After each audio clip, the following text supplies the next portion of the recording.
It was just a happenstance, a synchronistic meeting that I am forever delighted that I had. I was just about to eat lunch one day at this conference, and there was a kiosk in the middle of the hallway where I was putting mayonnaise on a sandwich, and somebody happened to reach over me, putting mayonnaise on her sandwich, and of course I looked around to see who was there, and she looked at me, and I did a double take, and she said, "What?" Like, "Why are you looking at me that way?" And I said, "Because I hope you don't mind my saying this, but you remind me of a hybrid." And she smiled and she said, "I am a hybrid."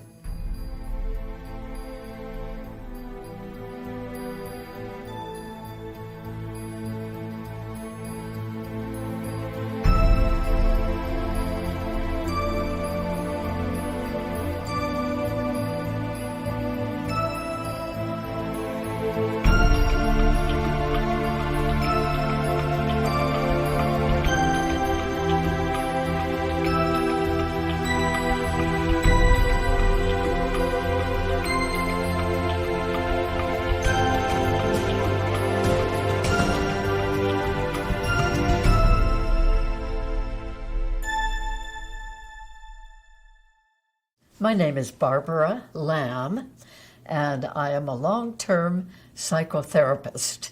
I've been a licensed psychotherapist since 1976, and then by 1991, people started coming to me wanting to know about some of the very unusual experiences they had been having. Experiences with unusual beings appearing in their bedrooms at night or appearing somewhere else during the daytime, or unusual crafts, usually circular or disc-shaped crafts, following them in a car, and then the car motor stopping.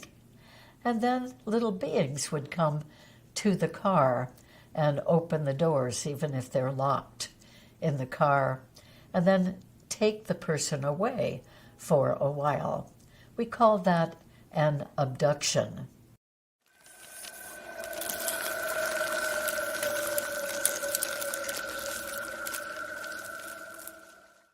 So over the years, I have had the great privilege of regressing almost 2,000 individuals separately to their encounters with extraterrestrial beings. It may have been happening for millennia, for all we know, but it certainly has been happening in the 20th century and now in the 21st century. The people all over the world are being encountered with by these extraterrestrial beings. So the typical thing is that when a person has a visit from an extraterrestrial being, or maybe 2 or 3 beings, they are put into a state of non-awareness and the inability to move. People do not like that. That usually is quite frightening for them. Or sometimes the person will simply be aware, first of all, of waking up, and there's one of those unusual beings standing there in the room with them right near the bed. Now, when this is happening, the person very often feels that they cannot move, almost as if they've been paralyzed. They might be able to move their eyes or maybe their heads, but that seems to be about all. They also find that they cannot call out for anybody else who might be nearby. And even if there's a sleeping partner in the same bed, that partner always seems to be what we call switched off. And that means the partner seems to be so deeply asleep that they can't be awakened by the person who's about to have this encounter. And very quickly, it seems like they are often levitated, lifted up right from the bed, sometimes right through the wall, with the other being or beings and into a craft. And then it seems like the craft moves much further away so as not to be seen by other people in the area. So that is a typical beginning of an encounter, or what many people call abductions. Now, in these experiences on board the craft, so many different kinds of things happen to various people. As I said, these beings of different types all seem to have their own agenda for coming and taking this particular person. These encounters usually last, could be a half an hour, could be an hour, could be 2 hours, once in a while even longer than that, and then the person is floated back down to Earth and returned, usually to the place that they were removed from. So it's a very mysterious process that happens, and we are hearing more and more about it as more and more experiencers of this phenomenon are coming forward and feeling a little bit more free, a little bit more comfortable in telling other people about these encounters that they have had. It has been a fascinating journey. I have learned so much, and I have grown hugely in my awareness of the cosmos. Not only the planets and the stars and the galaxies, but the beings living on some of those stars and planets in some of those galaxies. Because many different types of extraterrestrials seem to be involved in a program of coming here to planet Earth. They may very well go to other planets for all I know, but we do know that they do come frequently to planet Earth and to visit certain people. Not all people get visited by extraterrestrials, but many people do. It's been estimated by polls that 8 million Americans are affected by these extraterrestrial encounters. And then, as I said, the phenomenon is going on all over the world. So there are many more millions of people who are having extraterrestrial contacts.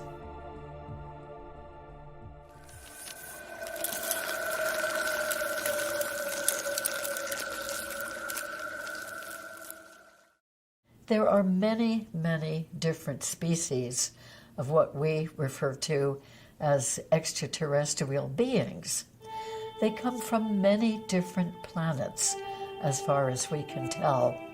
And there are quite a few species who have participated in this hybridization project with the hybrids whom I know in Meet the Hybrids.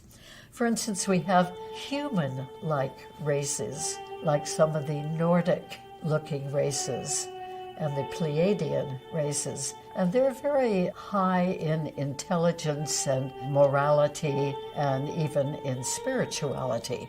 And so those hybrids, right from the beginning, could pass much more easily as humans here on Earth. In great contrast to that, we have little gray aliens, and they are more known for doing examinations of people and even dissecting tissue samples of people and creating hybrids. And sometimes those beings are said to come from Zeta Reticuli. Reptilian beings were sort of surprised that they can combine reproductively because they're reptile types, but they do combine genetically with human beings. And those hybrids are sort of unusual looking. They may look quite human in a way, and yet they have the unusual skin and unusual eyes that the reptilian has. And some of the reptilian beings are very benevolent, very kind-hearted, actually wonderful beings that we would be pleased to know. And there's a species called blue Arcturians, who are beautiful, tall, slender, blue beings, and they have no hair. They have beautiful faces that in some ways we could say are very similar to human faces, but obviously they're not humans. And they are very spiritually advanced, benevolent, kindly beings. And then there are the mantis beings, very, very tall beings. They're often seen to be 8 feet tall, sometimes 9 feet or 10 feet tall, like huge, tall insects with great big wraparound eyes and very narrow chins, and sometimes are referred to as insectoids. And etheric beings who are not even densely physical as we are, but are definitely really intelligent, high spiritual beings. So these beings have contributed genetics to these hybrids and have frequent visits with them.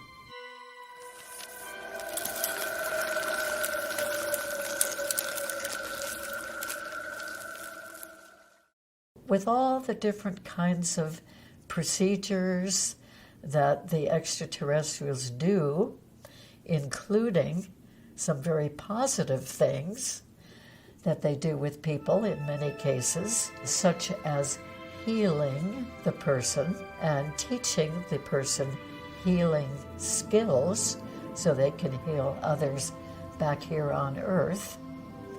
And they teach them telepathic skills and teleportation skills. So many children are put into what seems like a classroom type of setting on board the craft, and they have extraterrestrial adults there, and sometimes extraterrestrial children with them and other human abducted children.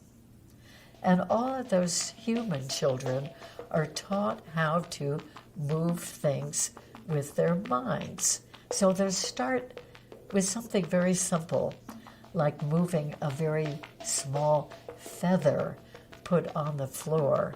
And one child after the other will take a turn of focusing their eyes on that feather and seeing if they can move the feather just by thinking of its moving. When they are all able to move the feather with their minds, then they're given the task of moving a piece of paper with their minds. And when they've accomplished that, they may be given the task of moving a paperclip. And gradually, a pencil and objects gradually that are a bit heavier and more difficult to move, simply by looking at it and focusing their mind on it. And then as these children get older and have more extraterrestrial experiences, then they are often downloaded with very interesting information, sometimes when they're on the ship, and sometimes when they're asleep or even driving in a car. Anyway, being rather quiet and not talking with somebody. So that downloading seems to be happening a lot. I know of some adults who are engineers, and when they are busy working on a highly technical engineering project, they are receiving downloads of information into their brains. And we also know of the rare person who works in very complicated engineering projects involving space travel and all kinds of difficult challenges like that. And they are downloaded by another person in the room who may be actually an extraterrestrial. And those human-looking extraterrestrials give the engineer just the missing piece that they're needed for that invention that they're busy trying so hard to figure out. So that brings up another aspect, that we believe that there are some beings from other planets who look very human and doing some very intelligent jobs amongst us.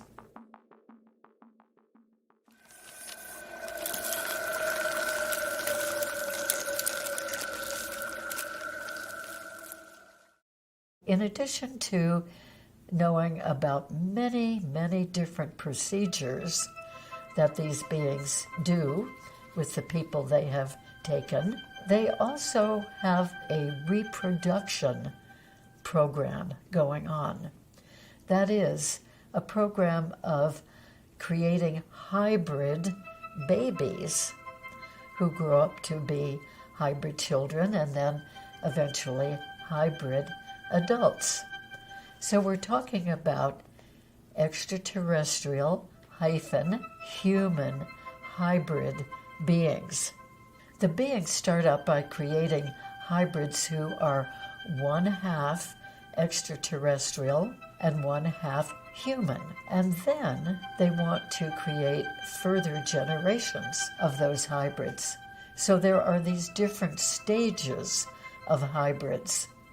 We have the very early stages, half ET, half human, and then a middle stage where there's more human component involved. And then we have late stage hybrids who seem to be mostly human, but they still do have a good portion of extraterrestrial in them.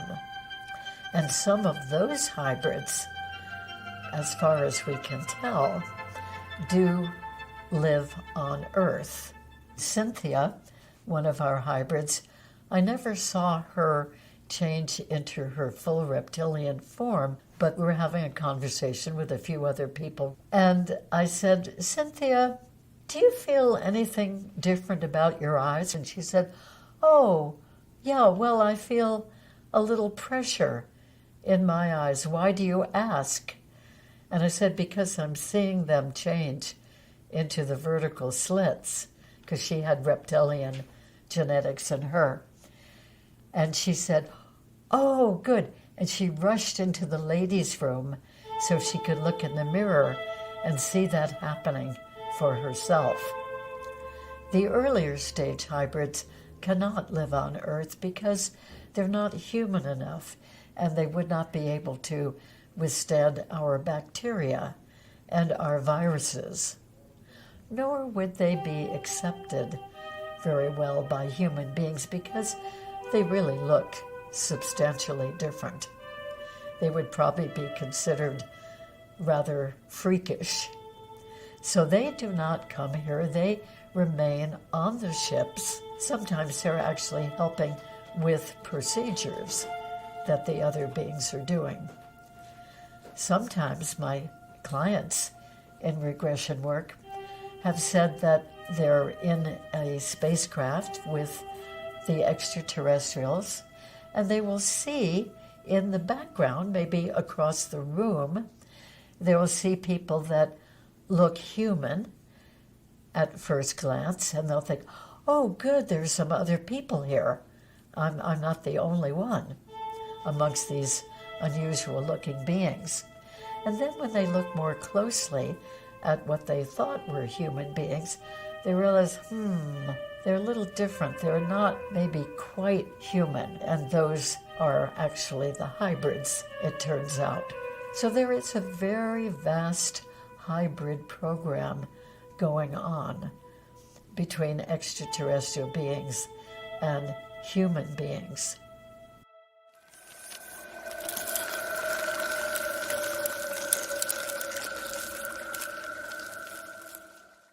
We might wonder, well, who are the humans involved in this? In other words, a way to think of it is, who are the parents of these hybrid beings? It's not just anybody that this seems to happen to. The beings seem to be very interested in certain families. They like to follow a genetic line from generation to generation.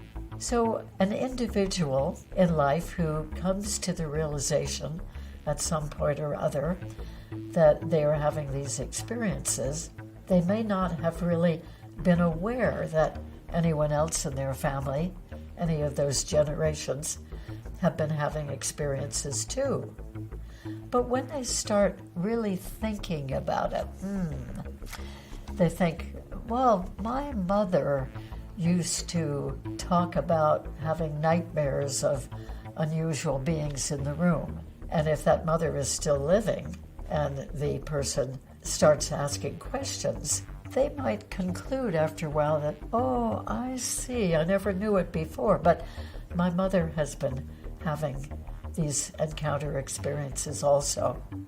The same with grandparents or aunts or uncles of the experiencers. Or the children sometimes report being very frightened during the night or having somebody come out of the closet. They describe it as a little man or a friend. Sometimes children like those visits from the small extraterrestrial beings. Or sometimes a child will say, oh, there's a monster in the room, and they may call out, but the parents may be switched off out of awareness and not even hear the child calling out. Or the parent might go into the bedroom of the child, and suddenly that being has disappeared. It is thought sometimes that maybe some of these beings are interdimensional, and they can pop in quickly from another dimension, and then they can equally quickly pop out of our physical dimension and into their dimension, where we don't see them anymore. And many children remember being taken aboard a craft and being shown around this miraculous place with curved walls and round rooms and unusual lighting. One woman whom I regressed to when she was a child, she was told if she was free to walk along the hallways, which were very large and curved, but she was always told, don't ever touch the walls because they would harm you. They're full of so much energy. And indeed, to the child, it seemed like those walls of the hallway were alive in some way. In fact, the whole craft was alive. The walls seemed to have life in them. And that's reported by a number of adults as well. So it can be a very exciting experience to some children, and some children experience it all in a very much more frightening manner.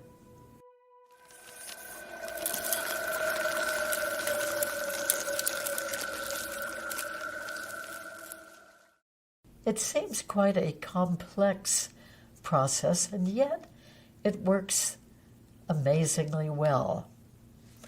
So, as I mentioned with the little gray beings, a number of the species will take eggs from the human woman, and they will do that through the navel, or they just puncture through the wall of the abdomen close to the ovary and remove the eggs, or sometimes they remove the eggs by going up through the vagina and into the ovary. And then males also have these experiences where sperm is removed from them by the extraterrestrials and used in creating a hybrid mixed with their genetic material. And that again gets implanted on another occasion into a human woman who will gestate that embryo for up to 3 months.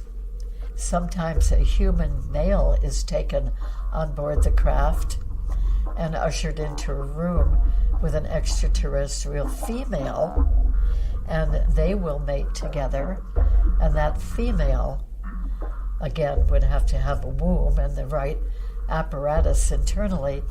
She will carry the baby full term and give birth to that baby who will remain on the craft. Sometimes a hybrid male will mate with a hybrid female. So that offspring will have a lot of hybrid in it and even a little bit more human component.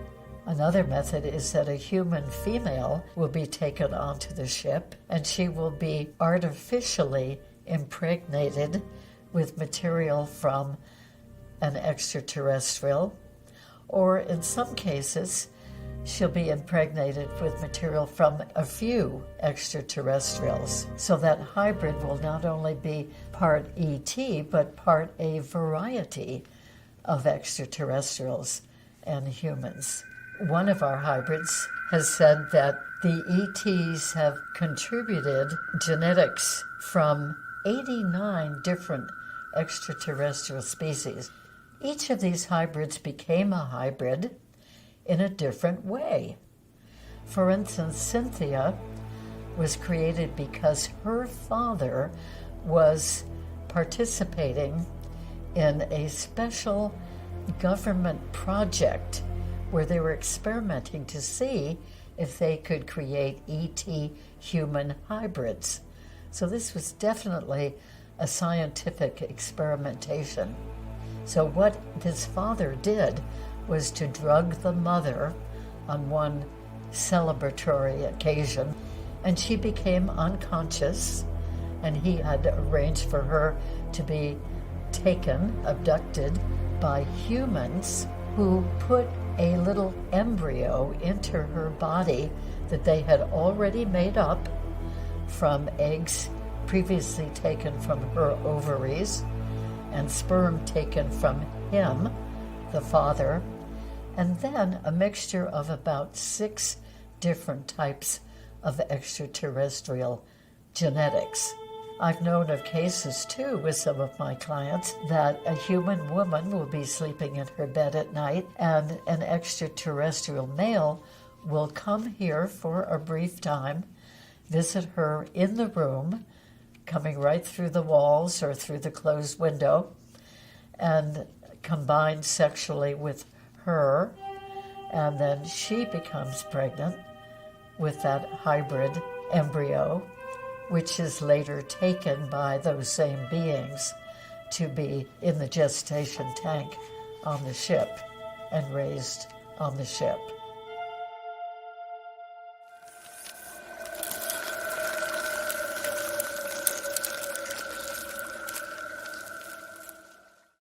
There have been quite a number of reasons given by the extraterrestrials for why they create hybrids. This material has all come from the regressions I've done with the experiencers who've been involved in the reproductive program. So the first reason given by a number of these species is that they create the hybrids in order to save their dying race. And they give reasons for why they are dying. One group said that they have become too inbred with their own kind, and therefore they've been weakened by all that inbreeding. So that's gone on for thousands of years, maybe even millennia, for all we know. And some of these beings say that they can no longer reproduce. Their females have become infertile over very long periods of time. So obviously their race is going to be dying out. Some say that they have lost their ability to reproduce because they have been harmed by radiation. I don't mean from nuclear bombs, but simply from the radiation of traveling through space. And bit by bit, they get too irradiated to be able to reproduce offspring. One of the mistakes that they made was in doing a good deal of genetic engineering to tweak certain aspects of their genetics. They have done so much cloning so frequently over such a long period of time that they have actually lost the ability to reproduce naturally. And they know that we humans do reproduce naturally. they would like to regain that ability in their hybrids. Some of the ETs have said that they create hybrids because they want their beings to be more substantial physically. Some of them have become very small, very thin, and very weakened, and they see us human beings as being much more hearty, much more substantial, much more muscly, and able to do so much more physically. Some of the beings have said that they would like their hybrids to have the component of emotion that humans have, and to be able to have compassion. So many of those species have nothing even vaguely resembling what we experience as love. So they may have concern for each other, especially for their offspring, but they don't experience what they see that we have, which we call love.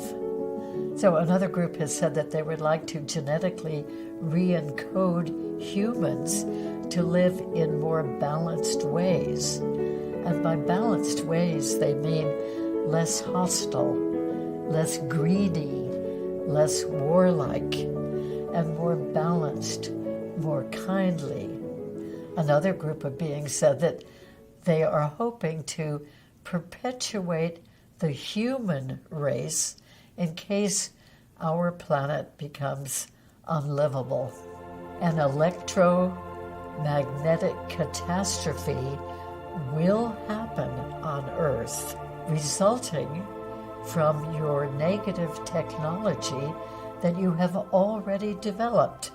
And it will be misused, and it will cause widespread disasters. So you need hybrid beings amongst you who can carry on living elsewhere. Another group wanted to create beings who would be part human and part extraterrestrial, so that these beings could sometimes live on our planet like ambassadors, understanding the extraterrestrials in a way that we can't really understand them, and also understanding humans. The ETs could not do that, but hybrids, being partly human, would be more likely to be able to be here long enough for periods of time to sort of ease into human society.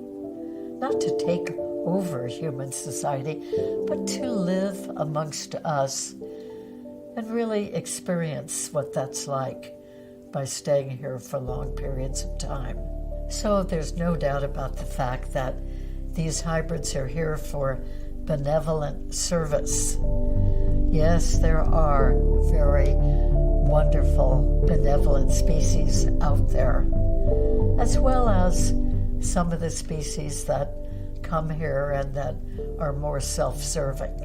But these hybrids come from the really benevolent, highly evolved, spiritually oriented beings. And they would like to see us evolve enough to justify being members of the great galactic community.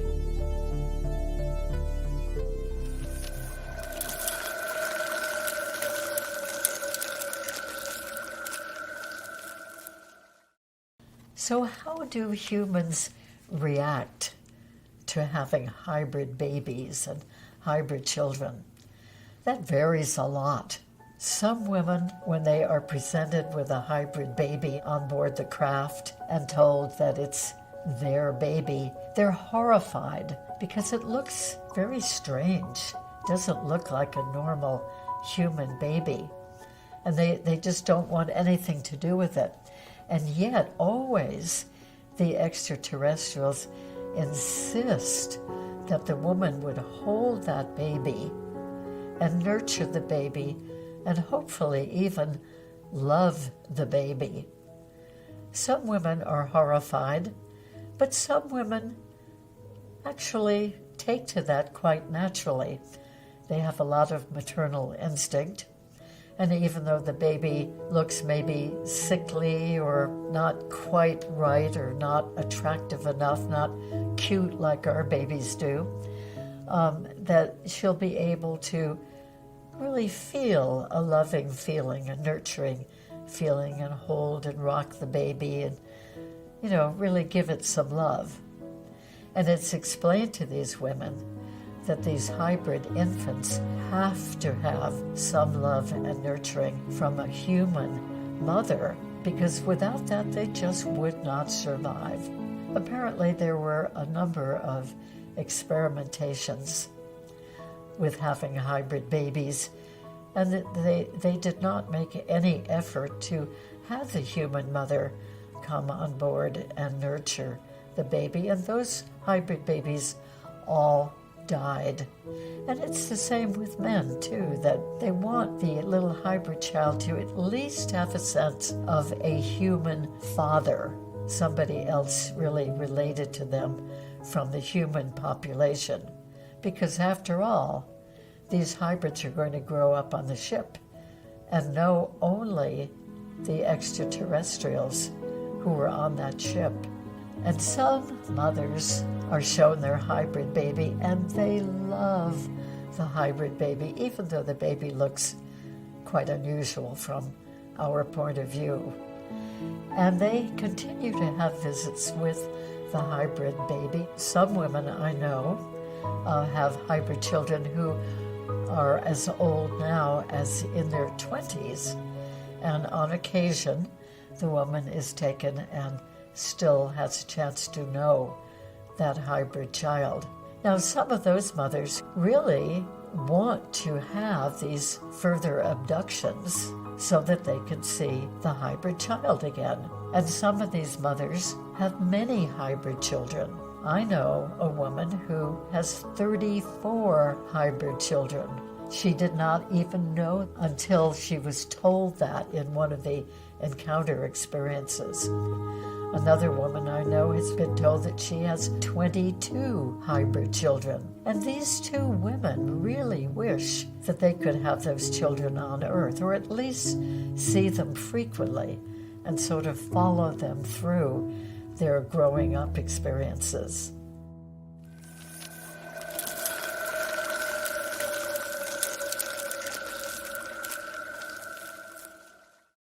We interviewed 9 people whom we understood were hybrids. Some of them actually have some physical differences from the rest of us humans.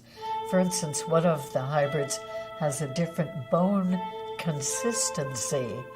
It's much harder and firmer, tougher, stronger than our bones. Another one has a different blood type that the rest of us humans don't have. 2 of them have different internal organs that are misplaced in their bodies. In other words, organs that would usually be in the lower abdomen are now up here in the chest somewhere. In one case, the hybrid woman has thumbs that really spread out at the end. So the points of the thumbs were much wider than any of the thumbs of the rest of us. People who hear about these hybrids immediately want to know, have they been genetically tested?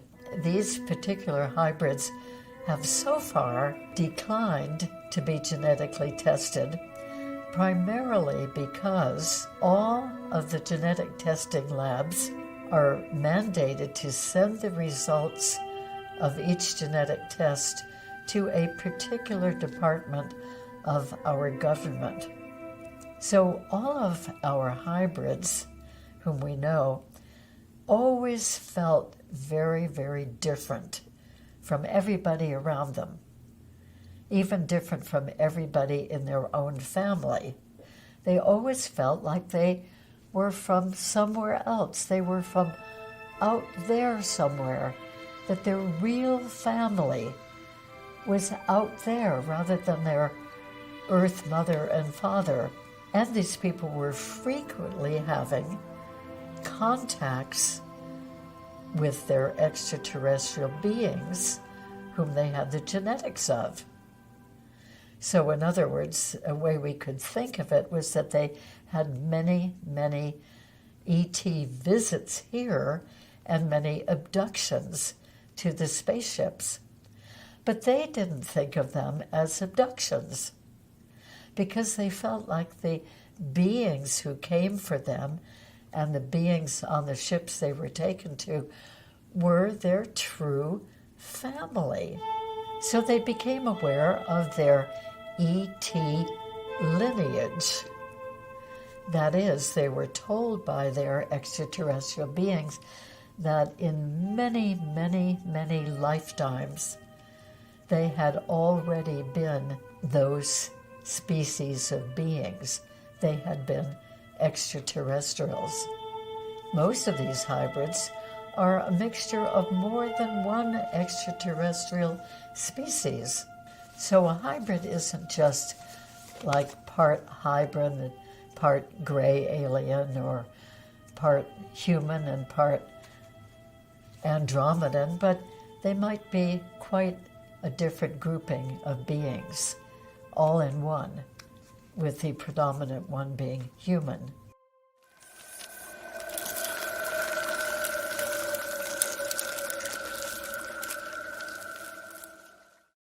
So in some ways, there are some real disadvantages of being a hybrid on Earth. Often these hybrids have allergies to different foods and different substances that we have here, and that's from the extraterrestrial component. Some of them have immune system problems, respiratory problems. They often have boundary issues. In other words, it's difficult for them to let other humans get really, really close to them. Some of them have needed repeated encouragement to go ahead and use their psychic skills and their telepathic skills and their healing skills because they know that certain people around them just think they're weird or that, they're uncomfortable. Sometimes they have the difficulty of being harassed by unmarked helicopters. Some of them have visits from men in black, which they do not welcome.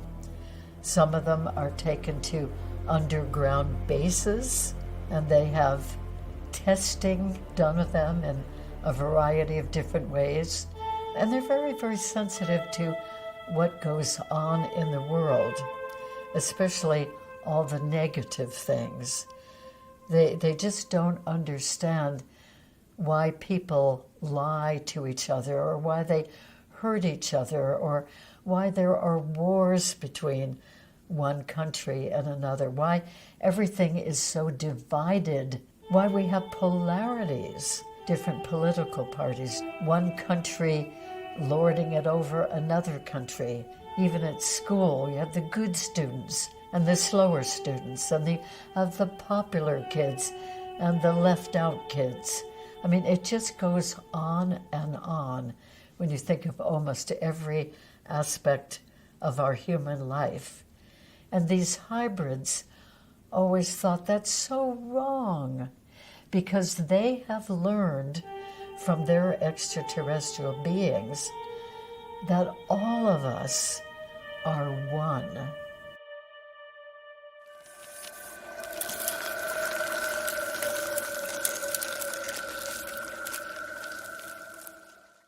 But there are also many blessings that they consider about being a hybrid on Earth.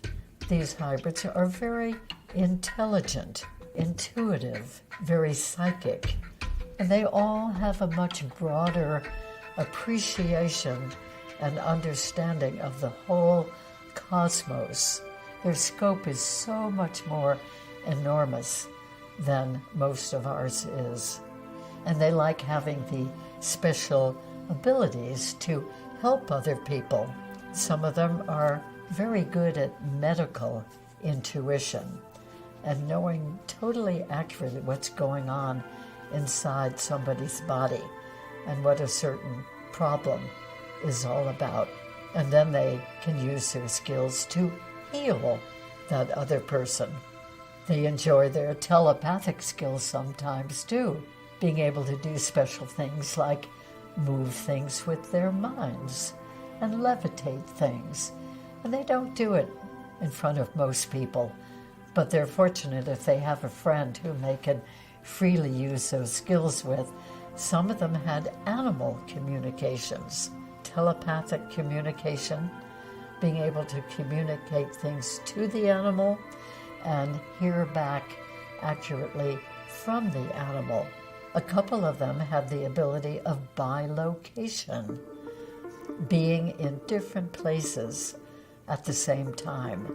Each of these hybrids has had experiences of astral traveling, which just seem very natural, out-of-the-body experiences, and they went far and wide, even to other dimensions and to other planets and other spaceships in some of their astral travels.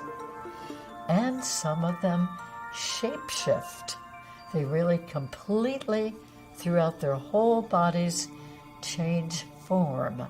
Some of them do channeling. Some of them even channel from deceased persons, bringing useful messages through from the departed.